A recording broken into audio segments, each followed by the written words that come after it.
What's up, guys? Welcome back to the channel. Welcome back to 876 United Fox TV. I am your boy Taj Bryan and Hey, alongside the Mario, what's up?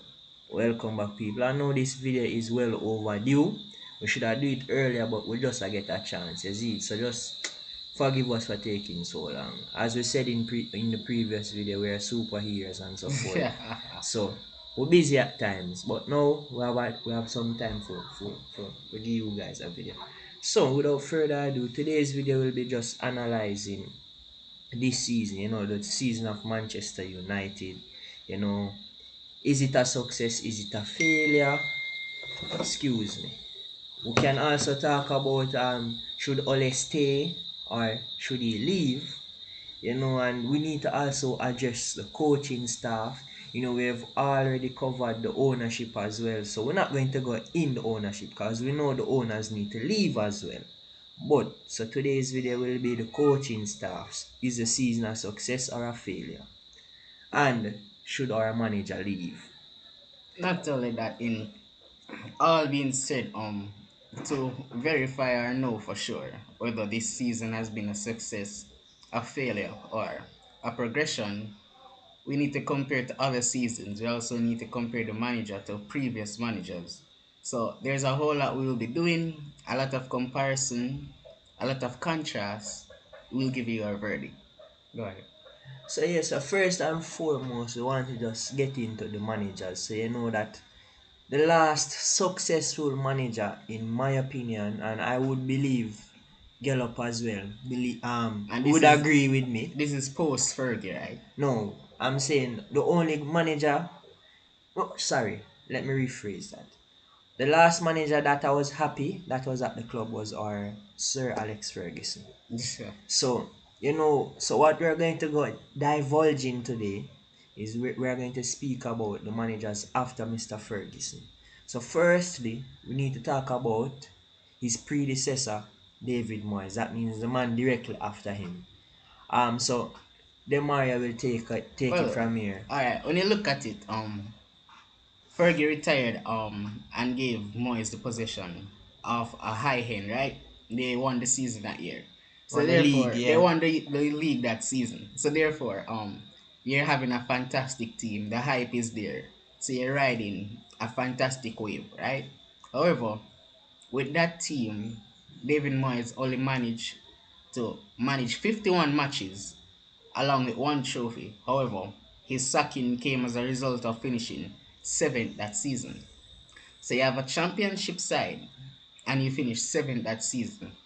Therefore, it was not entirely good. If anything, it was a backward step, despite winning the only trophy being a Community Shield trophy, which he cannot bank credit on because the Community Shield trophy would have been a success of Sir Alex Ferguson, seeing that he was the winner of the previous season.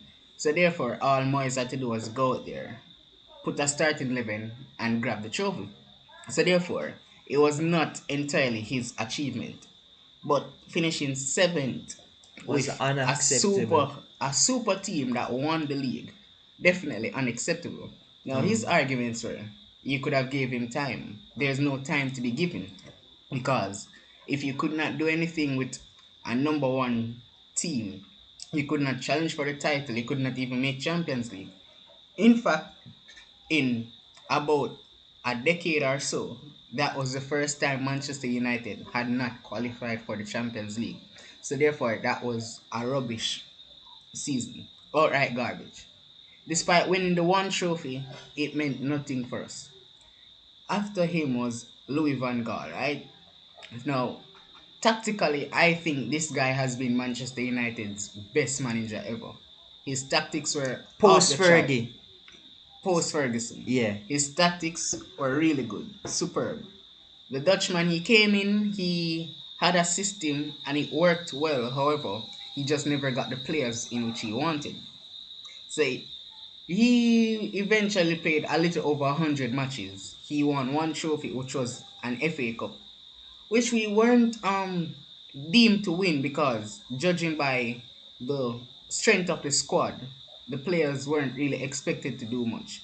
He got one signing, which was Angel Di Maria. It was not enough because he had a lot of deadwood in the side. He barely had any players to field however he wanted to.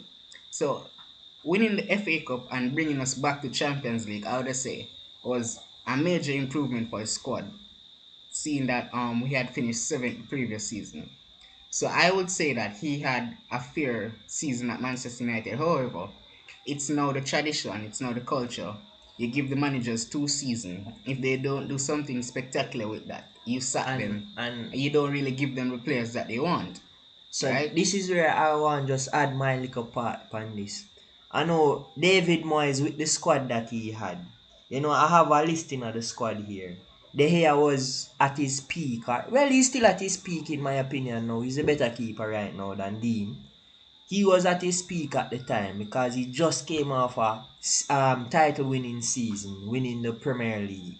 Right? And you have Lindegaard and Ben Amos. You know, two shoppy keepers, but whatever. We had the likes of Chris Smalling at the time was a good defender. Still had Nemanja Vidic. This was right before he went to Inter Milan, right, guys? We had Raphael. You guys remember that right back? We had Patrice Evra still. So we still had a quality squad. So this is why I would say, you know, David Moyes, I would agree with his sacking after that few amount of games that passed. Now we talk about Louis Van Gaal. You know, Moyes got rid of some of these players. Moyes got rid of Nemanja Vidic, Evra, and all Manchester United fans at the times were surprised and we were bewildered as to why he would get rid of these, you know, championship DNA players. So then again, people can say, oh, you know, Moyes is at the time Moyes was a immature manager at the time. He wasn't good at his craft, you know. Now he's doing wonders at West Ham, but this is why I agree with him being sacked. Now let's get on to Van Gaal. As Demaria said, he was the best tactical manager. Yes, in some aspects he played defensive football, but let us remember we sold Vidic, we sold Evra, and we got rid of Raphael in that season. Three of our most integral defenders over the Fergie stint, who assisted us in the latter stages of Fergie days, who helped us to win titles, they were all gone. So all that championship DNA and you know defense that win championships, those players were gone. So for me, I thought the Glazers at the time were too quick to jump the gun to sack Van Hal. I know a lot of persons may say, oh, Van Hal wasn't, you know, a good manager. But let us remember, he carried Netherlands to a World Cup final. So he is a quality manager.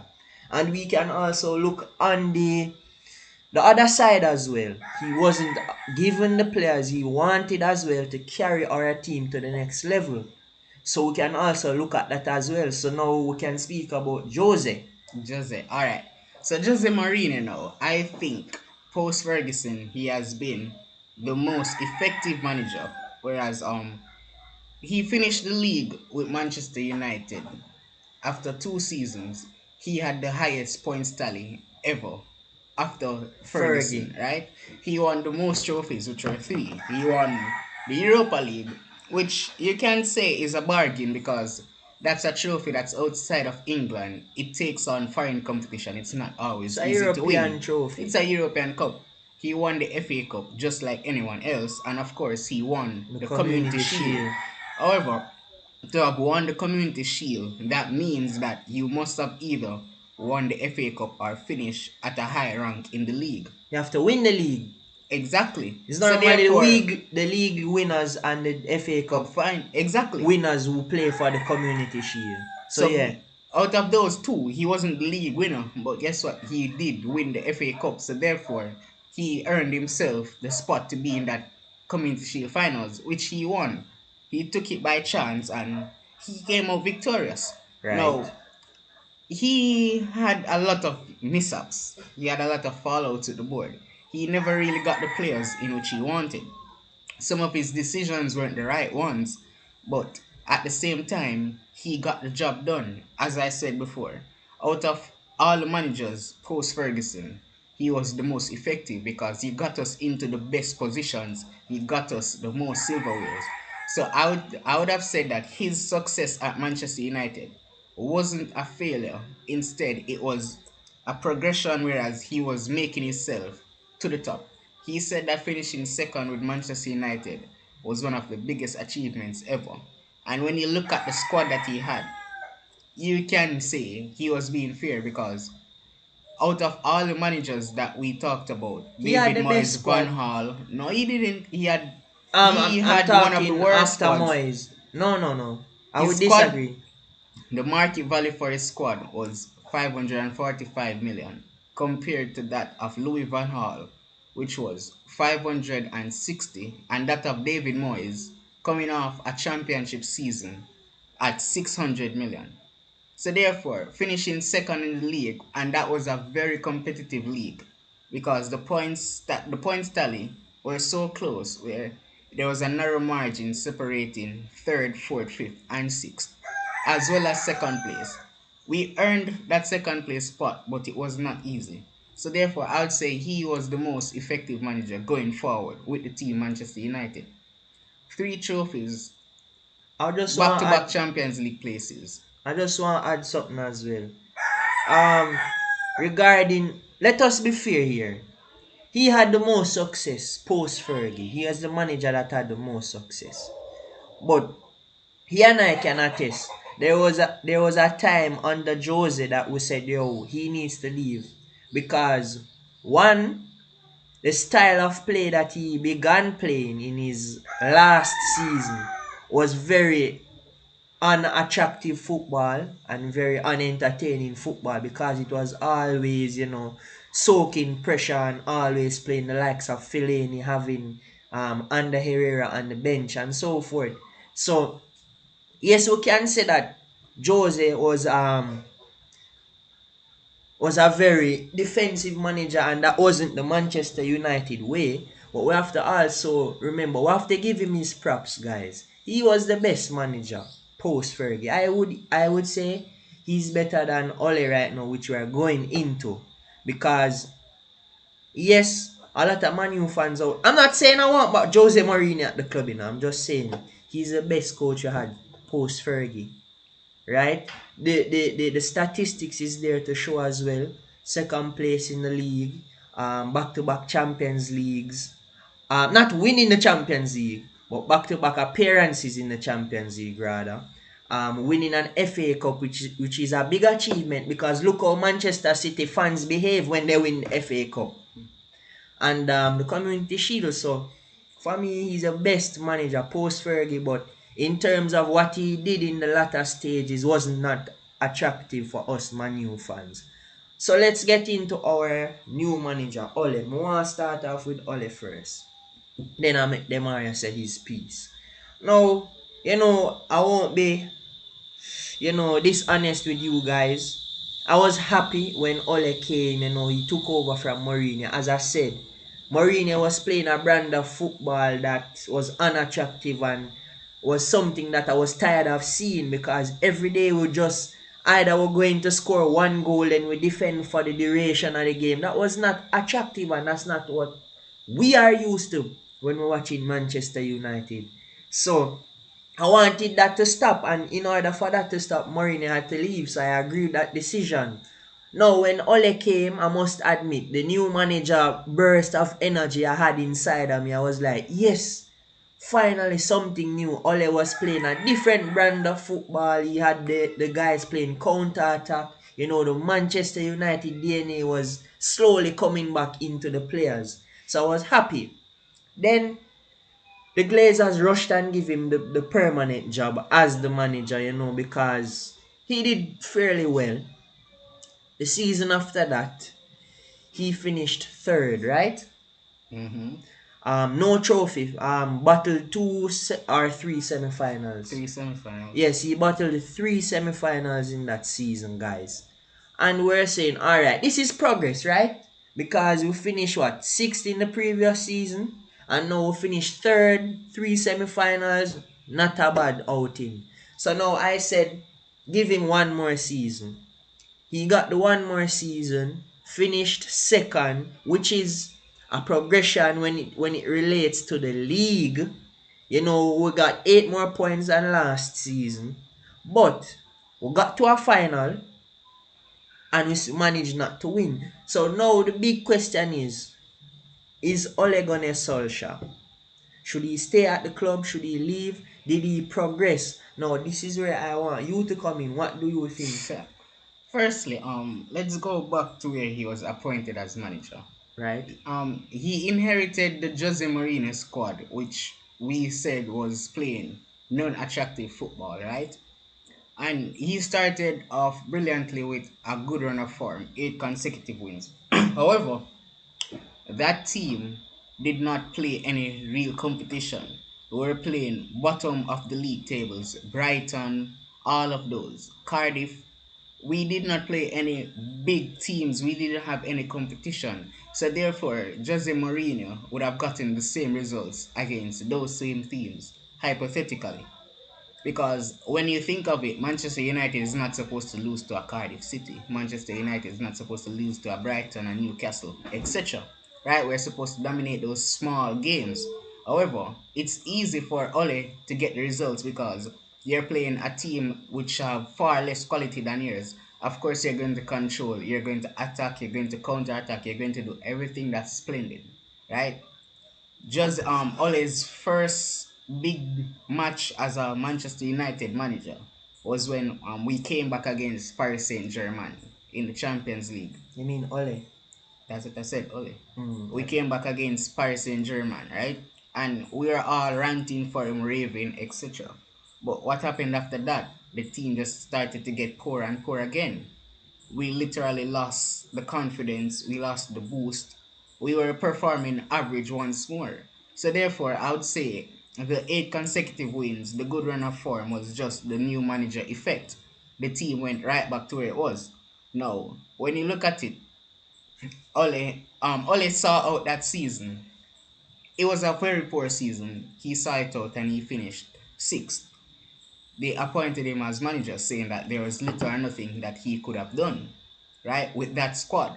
But no one wanted to say that there's little or nothing that Jose Mourinho could have done with the same squad. So said, so done. The new season began, Ole's first season as Manchester United's official manager, Mm-hmm. right? He was on the verge of doing worse than what Mourinho did until January struck and we got in the signing of Bruno Fernandes. Now, when you look at it and compare the squads, without Bruno Fernandes, Ole and Jose had the same squad. They were doing the same thing, just that Jose was slightly better. So they were in the same predicament, whereas they had a weak team and could not enforce any real danger with it. So I would not say that Jose Mourinho wanted to play non-attractive football.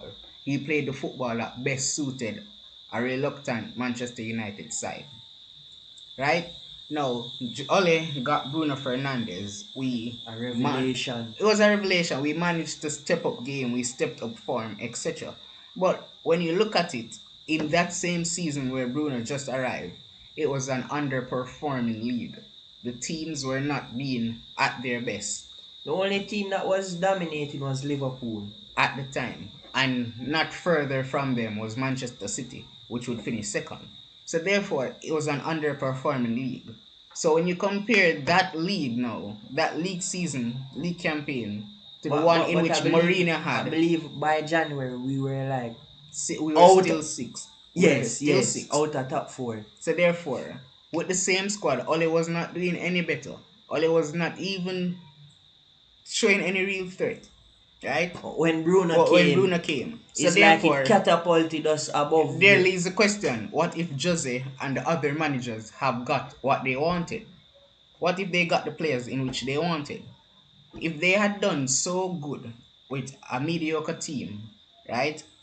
Finishing second, winning Winning, trophies. going back to back Champions League versus now, Ole, who he inherited that same team, and I give him credit for clearing out the deadwood and bringing in new reinforcements that would really help the team because finishing third that season, yes, an underperforming league. So therefore, we could not give him all the credit and say, hey, he's the man, etc. We needed that one more season to see him because in that season in which he Well, finished third, it's like a test run. he went to three semifinals. He did not FA Cup. manage to pass either semifinal. In fact, in those three semifinals, he conceded 9 goals and only scored two. Right? He then got reinforcements in the likes of Bruno Fernandes. He inherited Harry Maguire. Right? He had No, he bought Harry. yeah, Remember in his first full season when he came third, we got Wan Bissaka, Harry Maguire, and who else we did we buy? got all those players, right? Yeah, we only got those two in his We first had a season. re-energized Marcus Rashford. So Mm. therefore, we had a spirited team. McTominay was making his way through the academy. He inherited Fred. He inherited so many players that were considered to be good enough to compete, good enough to challenge. At the Or at the time, time, right? And this is the problem that we have now, right? These players coming into Manchester United were considered as good or classy players, players in which could have posed a threat to other teams and brought us the glory that we deserve. However, the management of those players saw them not living up to their expectations, saw them not performing, saw them becoming average or washed players, right? All in all, he finished the season third, got knocked out of three semifinals, conceded nine, scored two. Okay, progression was being made, so to say, because we were now going to semifinals. We finished higher up in the league, right? That's what was said. We gave him another season. He got a way better squad this time. This now, Ole, the squad value has been the highest since the post Fergie era. Right? He has the highest squad value. He has the better players because he got most of what he wanted. No manager got all that they wanted, but Ole got most of what he wanted. However, it was still not enough because he could not have utilized them in a way in which we were going to deliver. We went to the Europa League finals. We played Villarreal, a team that is seventh in a poor La Liga run. and last. We lost. In fact, it's not necessarily about the loss, it's how we lost, Yeah. right? We were never supposed to lose to Villarreal. That was Um. supposed to be an easy match for us. So, In fact, we finished second in the league, right? which is just a progression from the last season. However, we had a way better squad than what Jose Mourinho had, and we still cannot match the points tally in So, which he did of 82 points. That was the most points we got post Alex Ferguson.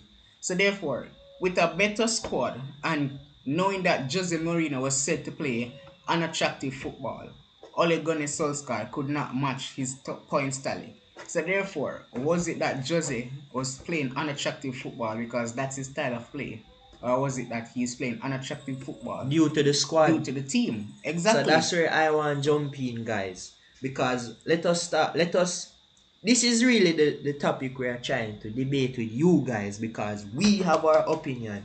Do you think Ole actually progressed the team? Or do you think it's the same old, happenings? Because when you look at it, we won the league in 2013.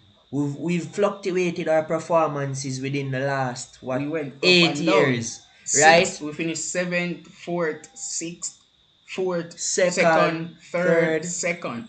So my thing is, guys, is it actually progress? Because our best points tally post Fergie was 82 points And that was under under just Jose Mourinho, playing unattractive right? football. Now, the thing is, Jose didn't get his signings after finishing second. I believe in his head he was saying he deserves his reward by getting his signings. That didn't happen. Not only did he finish second, remember, he won the Europa League as well. Yes. So that none of yeah, we know that. So what may I try to say? He didn't get his signings after getting all of those rewards, Europa League and the Premier League runner-up spot.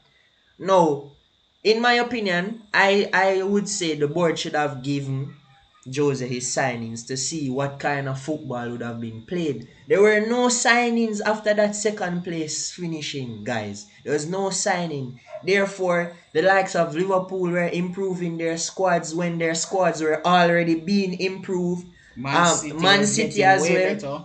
And we can even debate Chelsea. At the time, Chelsea was going through a rebuilding process. They weren't where they are now, but they were going through a rebuilding process. So basically, what I'm saying, guys, every other top six team, even Arsenal at the time was in the top four runnings at that At time, that moment, right? Leicester went in and got a Leicester, whole different squad. Leicester was And now are rebuilding, pushing for top six status. right? So that is why I'm saying yes, we know all of the issues that we had with Jose Mourinho, the tactics, the style of play, but we have to be considerate of the manager.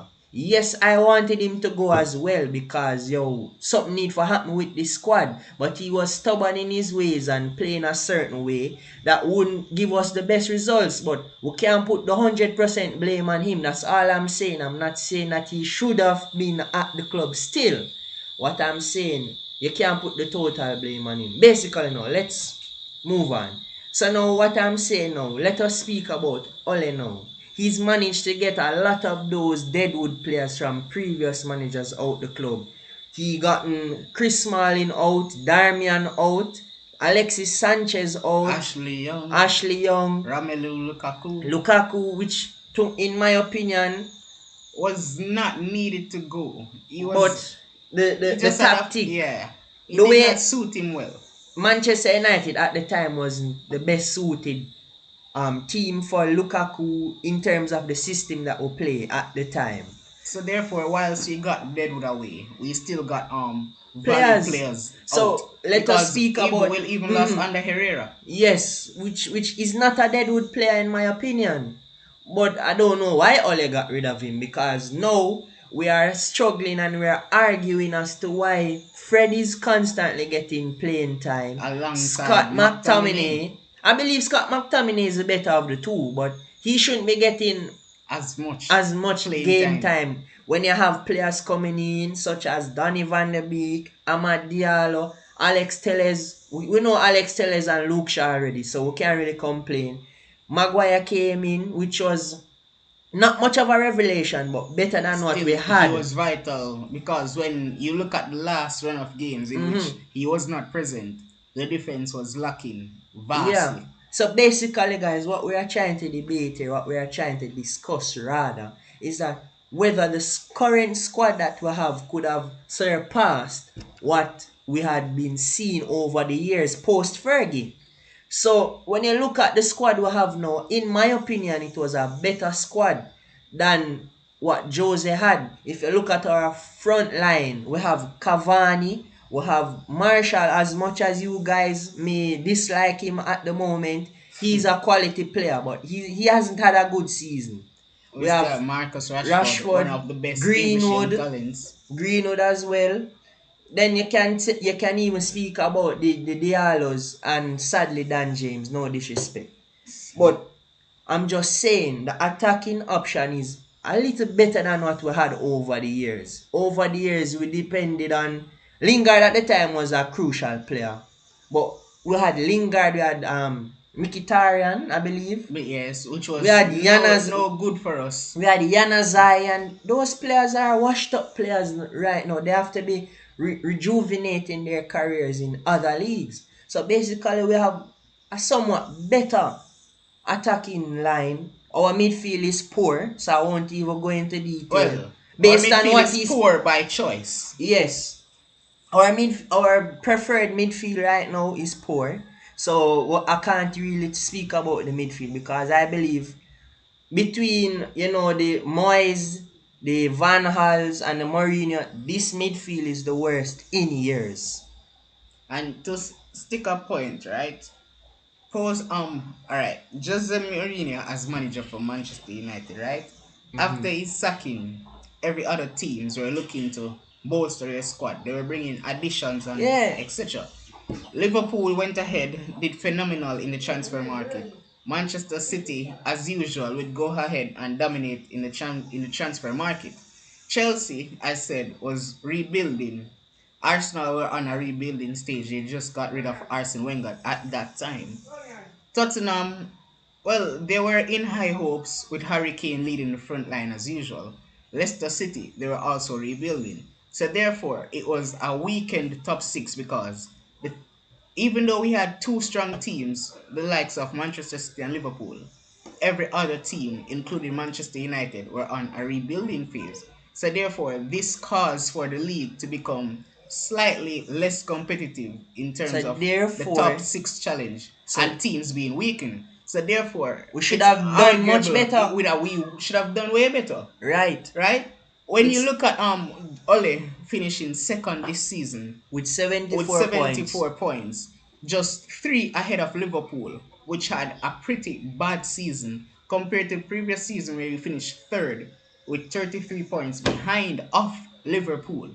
So when you look at it, it's not that Ole Gunnar Solskjaer is making great progress. It's just that he is always being in the luck Yes, because yes, he's the a team, lucky manager. the league is being very poor in his favor, right? Yes, so that is Teams are rebuilding, so therefore they're not putting out the challenge in which they the would can. normally put out, right? Because when you look at it, Louis Van Gaal finished fourth, right, with 72 points. Manchester United finished second with 74. Ole finished second with Ole finished second with 74 points, right? Jose Mourinho once finished second with 82 points, which was really good. However, when you look at the team that came third that season, where Jose finished with 82 points, it was 78 points for third place. So therefore, this based on the output of the teams, guys, it's not progress. It's not. The only thing is that the other teams did worse than previously. Exactly, because So that is working in Ole's favor. even the season where Manchester United finished fifth, just outside of a Champions League spot, they were on 66 points. Which we finished third with And we last finished third season. under Ole with 66 points. So it's not a matter of Ole being a superb coach or Ole is a revelation. He's bringing back a spirited Manchester United team. No, it's just that he is clutching on a wave, whereas the league has deteriorated a little. But this season now, we have seen where even though teams were at their worst, such as Liverpool and such, the competition of the league is coming back. So therefore, we cannot be complacent no longer with a third or a second place finish because it's just not good enough. The points tally, we barely clutched down to second place this season. So therefore, the league is becoming stronger once more. So what will we do? If we can barely manage a good enough place in a mediocre top six run, then when all teams are rejuvenated, they have bolstered their attack, bolstered their squad, what will we do? Will we falter? I think we will, based if the current situations remain at United and every other team is rejuvenating, they're getting more equipment, getting more players, whatever. All the resources are being replaced, improved. Let us see what Manchester United can do where once their competition is getting all of these reinforcements. So basically now, guys, for me, I want to get into this discussion. We talk about the managers who in the past. No, let us actually specifically speak about, is Ole the right man? We spoke about previously that he's the bulldozer, he's the man before the man. So guys, I want to ask you, and you guys just comment below. Based on what we have said, Yeah, we still have more enough, but based on the little we have said so far, do you is he the think, man? is it exactly? So that's why I just want to say, guys, over the 2.5 years that Ole has been here, there's some level of progress based on how where we finished in the league. If you look at it at that standpoint, our placement in the league is an Has been better, yeah. improvement, right? So let us pose the arguments why he should stay or why he should leave. So now, based on how we finished in the league, over the past 2.5 years is an improvement. He got his first couple months, he finished sixth. You can't blame him. He got what 7 months to coach the team. Finish. We can't say that because look at Tuchel, Champions League in 4 months. in 4 months. But we're talking about Manchester And United. Tuchel So inherited a way better Chelsea side. So yeah, so that's debatable. So what I'm saying, he got a side to coach in 7 months. We were at eighth, finished sixth. Now we can talk about his first official season. He started fairly well. We managed to dispatch Chelsea 4-0 in our first match of the season. We were on a high horse. The season fluctuated. Then you saw Liverpool taking the reins. Then you saw Manchester City jumping above us, and we were slowly fading, and we managed to secure third. Now we can say that is progress in that sense for that season because of what he had to do. He had to get rid of certain players, as we stated. He had to bring in some players that he preferred than the players that were already there. And he finished third. That is progress in that regard. Now, his second full season now. He had managed to get Bruno Fernandes in the January of his first full season. So that is an improvement to what we had in that in his first official season, right? Then he managed to get Alex Telles, Diallo, and Cavani again in his second full season. Then we can say it's a better squad. But look now, he finished second.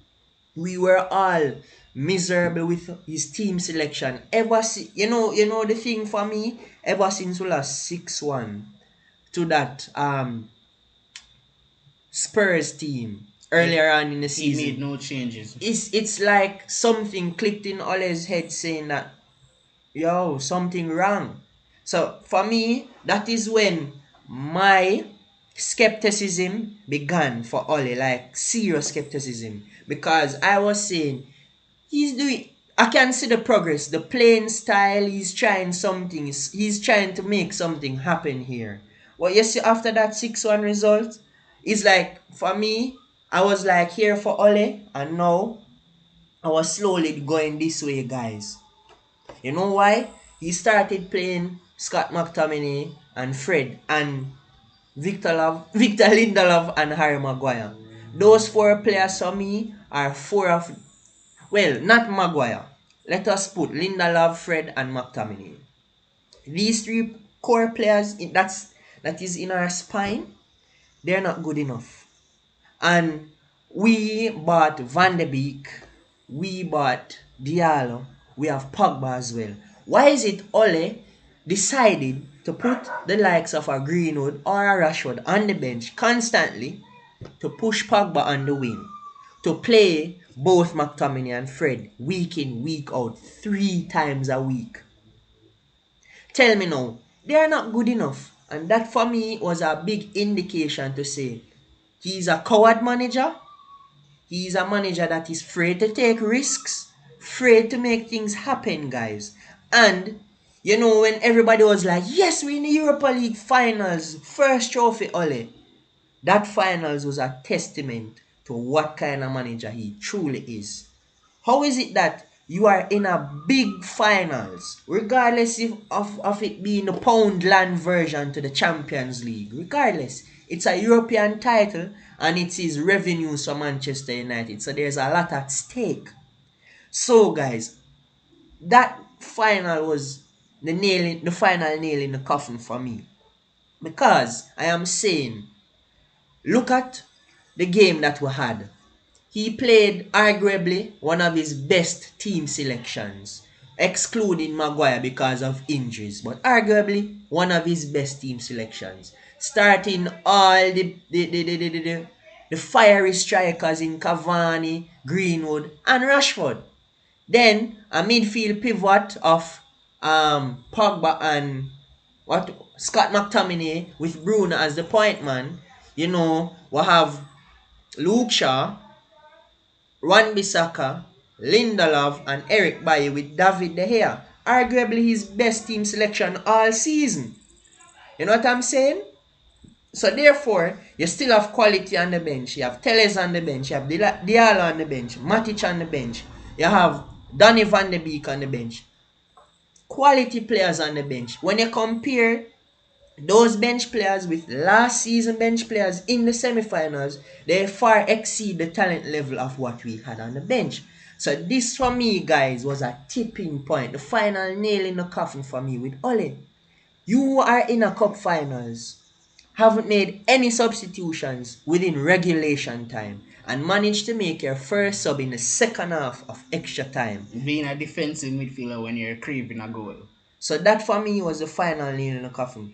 We have spoken about all the problems we've had with him throughout the duration of the season. That he's constantly playing McFred, constantly playing Victor Lindelof, Harry Maguire, when he can take the chance to play a Twenzebe or a Eric Bailly with Maguire.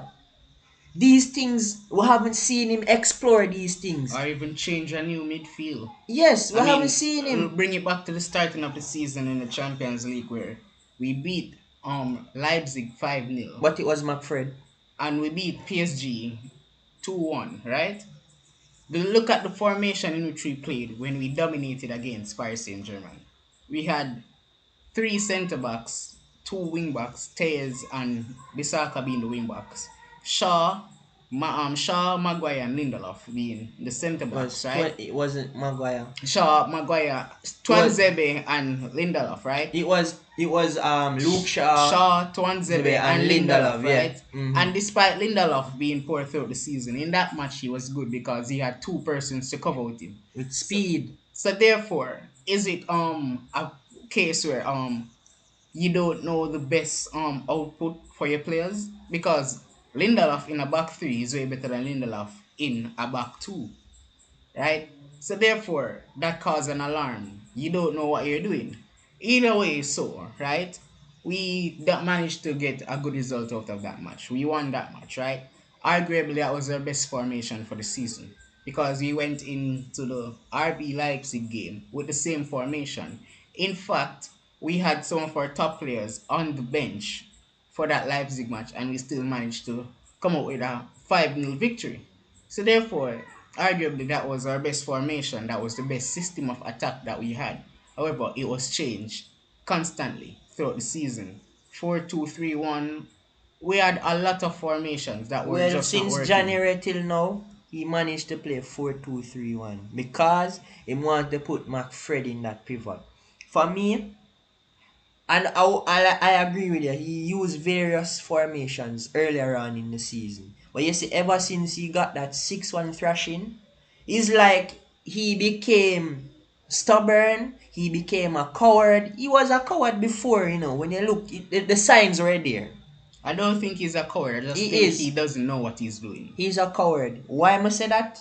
Why I say he's a coward? And which can contribute to him being inexperienced as a manager. Which what you're saying. Why I would say he's a coward and it can lead to inexperience as well as a manager is because you're in a finals. You're probably is his first finals as a manager, guys.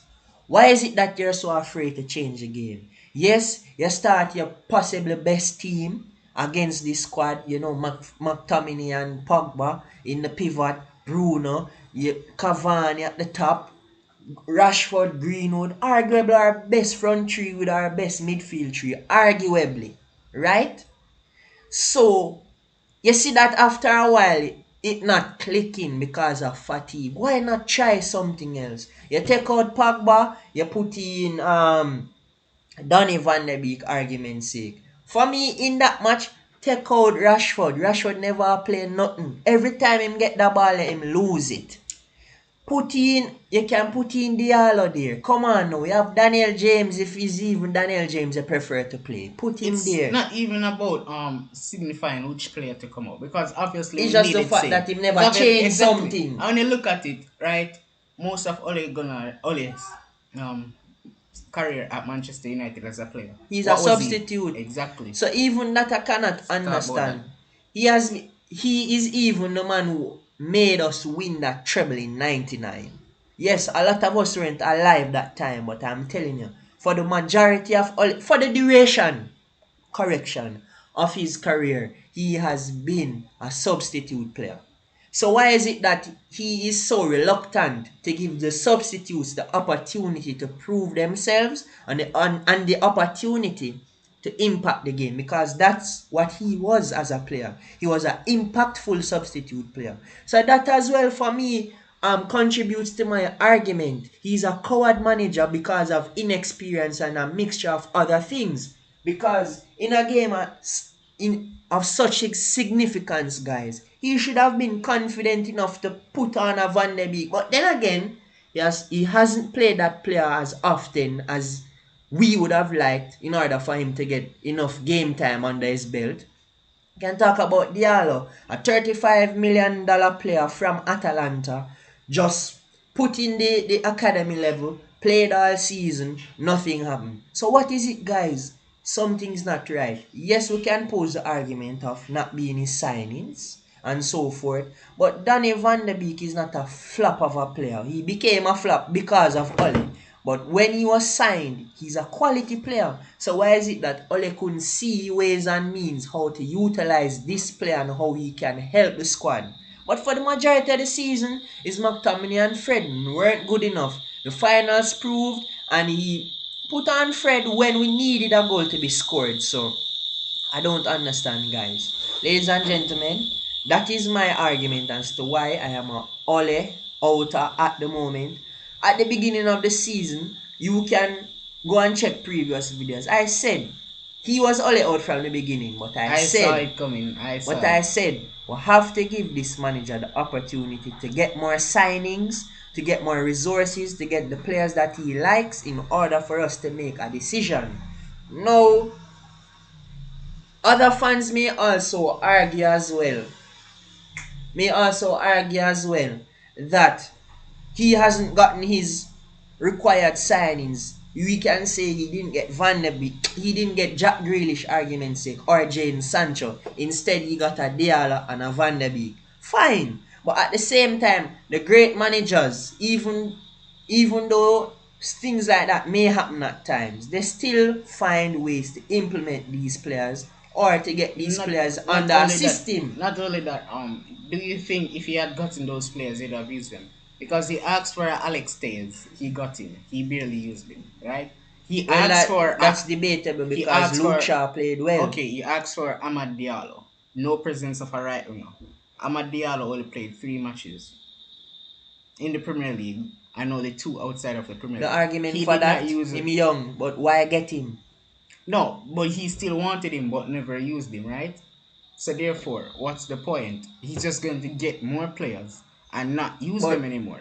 That's what. Look, at the starting of the season, I know that Cavani had a lot of implementations, right? Implications, sorry. He had COVID and he was not fit, right? After becoming fit, he still went ahead with playing Martial at striker and Rashford at the wing, or Rashford at striker and Martial on the wing. He was reluctant at a point to use Edison Cavani until he realized that he really needed him, right? So therefore, if he hadn't given Cavani a chance due to Martial's suspension and Martial's injuries, Cavani would have just been on the bench coming off and not really doing anything. Right. Just as Van de Beek, right? You're not giving him the chance. You cannot showcase the talent only in training. Well, you need much to improve. And so he's getting the players that he wants, but he's not actually using the players. But that's debatable as well, because if you're going to speak about Amad Diallo, what we can say he's inexperienced, he's too young, so probably he's a player that Ole wants for the future. We can say that. Now, Telles now, we can say, bam, one of the best in the world when he came, Luke Shaw stepped up his game. Fine, we can say Luke Shaw became a colossal left back. Then now we can speak on Donny van de Beek. Clearly, he's a player that wasn't wanted by Ole, because when you compare him to Fred's game, McTominay's game, Matic's game, Juan Mata's game, he's a far better player than them right now. We can say Mata in his prime was better than a Van de Beek, but at this moment in time, he's better than those players that I just listed. So why is it that Ole cannot find a way to integrate this player in the squad? These parts of his managerial skills needs to be improved for me to be a Ole in again. But if this continues, he needs to leave. But at the same time, we're saying if he gets his actual signings, will he make these important decisions? Because if he gets the players which we have been researching that he's linked to United, the Declan Rice, the Rafael Varans, the Jadon Sanchos, and possibly Harry Kane. If he gets these players,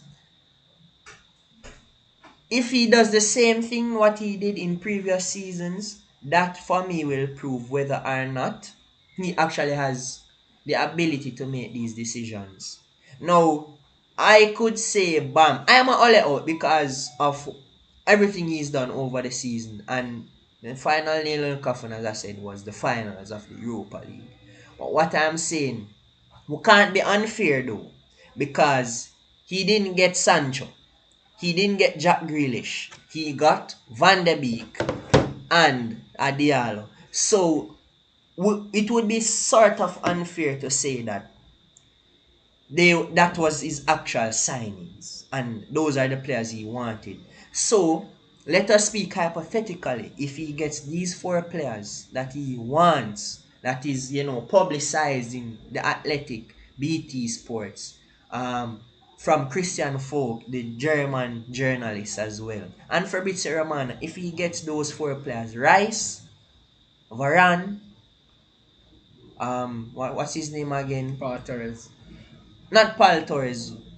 The first option is Varane that he wants. So it's Varane, Declan Rice, Harry Jane. Kane, and Sancho. If he gets those four players, if the same cycle repeats, then we clearly see Ole doesn't know what he's doing. But as of now, should he stay? Should he leave? I know we went all over the place, guys. The final thing I just want to address: the coaching staff is not good enough as well, because the coaching staff is Michael Carrick, Ole himself, Darren Fletcher, and a few other names that I don't know right off the bat. All of these players are either Manchester United former players or they have been associated with the club in some way, shape, or form over the years. So basically, guys, they are all inexperienced to make these crucial decisions, especially in a cup final. So we should also decide or to try and shuffle all of those things, clean out all of those things as well, in order for us to have good decision makers in games like these, and in order for us to get players that can integrate the side. So guys, thanks for tuning in. I love you guys. A lot of you watching the channel and not subscribing. So don't Guys, forget. please make the effort. Like, share, and subscribe. Just don't watch alone. Leave feedbacks, leave comments. Let us know what you think, how you feel. So guys, let us get past this 300 subscription. We need to get more than 300 subscribers by the end of the month of June. Now people, summertime now, so it's dwindling down to summer. So therefore, you're having more free time, no classes and so forth. All the university college students are off now, so you have a lot of time to tune in to 876 United Facts Alright, TV. here's the thing as well, right? I'm a bit busy, but we pass 300 subscribers, we'll do a promotion. A lucky girl out there will have a chance to go on a blind date with Mr. Taj Bryan No, right him, here. him, him. No. Right now, I'm a little bit tied down off the chain. Busy, but promotion, right, guys? So subscribe, get us over 3 million. 300. 3 million, of course, in due time. So guys, I love you guys, and we'll shout out somebody when we reach 300 subscribers. So thanks for tuning in.